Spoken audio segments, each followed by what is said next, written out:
안녕하십니까. 일반법의 정석 석환입니다. 오늘은 가제도구 가액평가 방법에 대해서 구체적으로 알아보는 시간을 갖도록 하겠습니다. 먼저 가제도구의 정의입니다.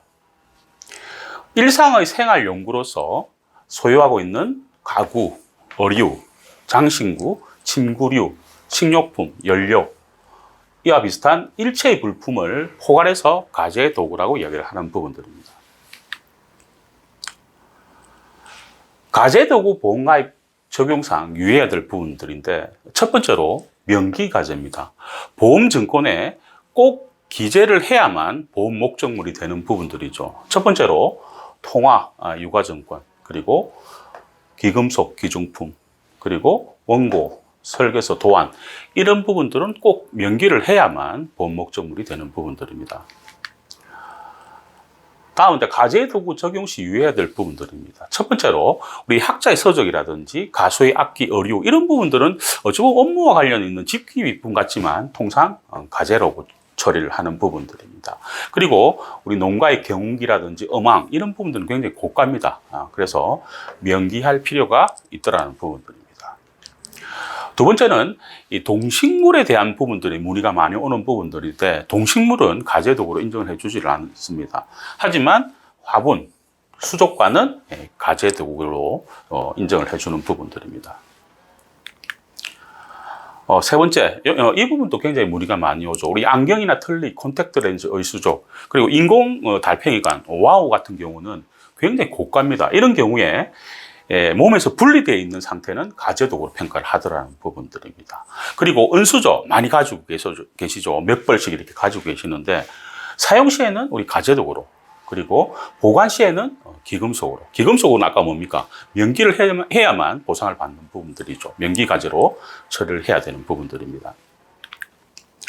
그리고 네 번째, 소형 장소는 우리 공동주택, 아파트인 경우에는 베란다, 처마끝 이런 부분들은 다 그 안에 있는 부분들은 가제도구로 평가를 해주죠. 단독주택인 경우에도 옥상 그리고 담장 내에 수용되어 있는 가제도구는 다 포함을 해주더라는 부분들입니다. 그리고 이제 가제도구 평가 방법입니다. 제가 여러 번 말씀을 드렸지만 보험 가액이 굉장히 중요합니다. 우리 손해사정, 화재가 났을 때 손해사정이 파견되는 부분들은 뭐냐면 보험 가액을 산정을 하기 위해서 파견되는 부분들이죠. 그래서 보험 가액을 산정을 하려면 제조달 가액을 꼭 알아야 되는 부분들입니다. 그래서 제조달 가액 평가하는 방법이죠. 그래서 가제도구는 건물과 같이 계속 사용제이죠. 계속 사용을 하는 부분들이기 때문에 제조달 가액에서 감가를 공제해서 평가를 하는 부분들입니다.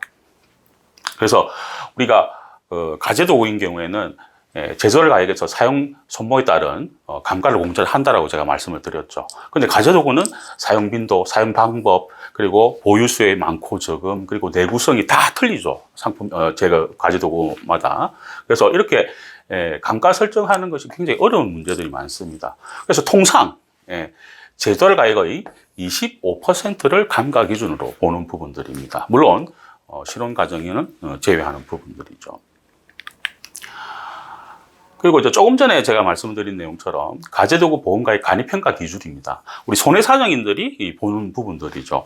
우리가 가제도구 아까 종류도 많고 감가를 하는 부분들이 굉장히 어렵다는 부분들이 많았습니다. 그래서 제조달 가액을 산정하는 부분들이 힘들다는 부분들이 많았죠. 그래서 50% 미만, 보험가액의 50% 미만 손해인 경우에는 이 간이평가 기준으로 제조달 가액을 산정하는 부분들입니다.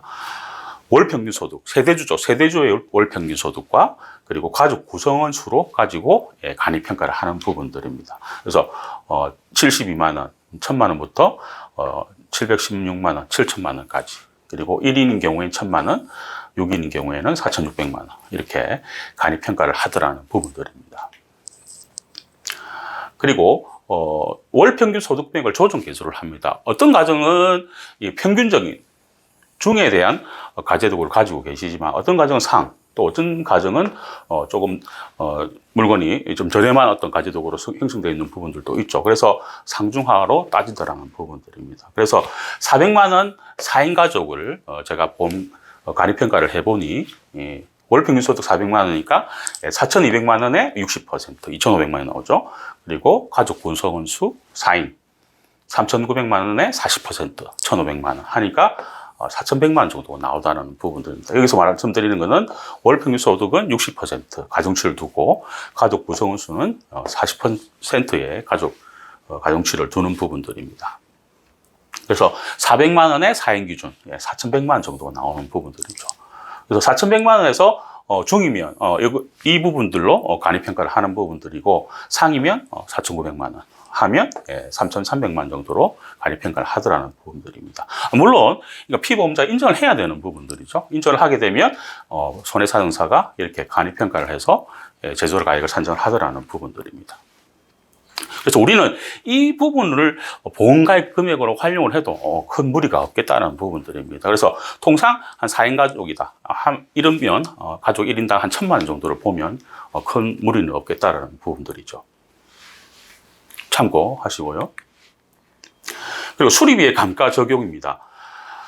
일부분 수리비에 대하여도 감가상각을 적용을 하는 게 원칙입니다. 그래서 감가를 해서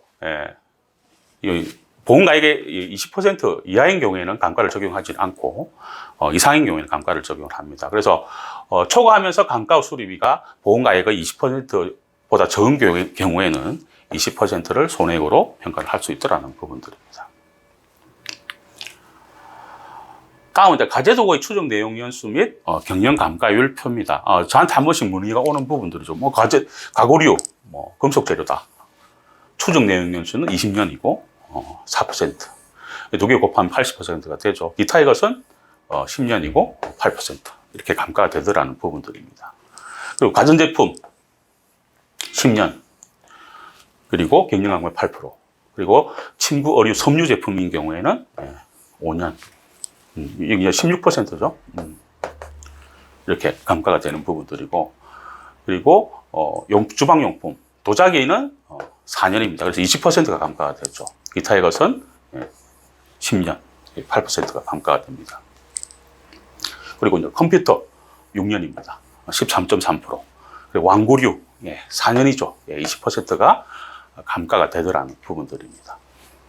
오늘은 가제되고 가액평가 방법에 대해서 구체적으로 알아보는 시간을 가졌습니다. 다음 시간은 영업점에 많이 설치되어 있는 시설물의 가액평가 방법에 대해서 구체적으로 알아보는 시간을 갖도록 하겠습니다.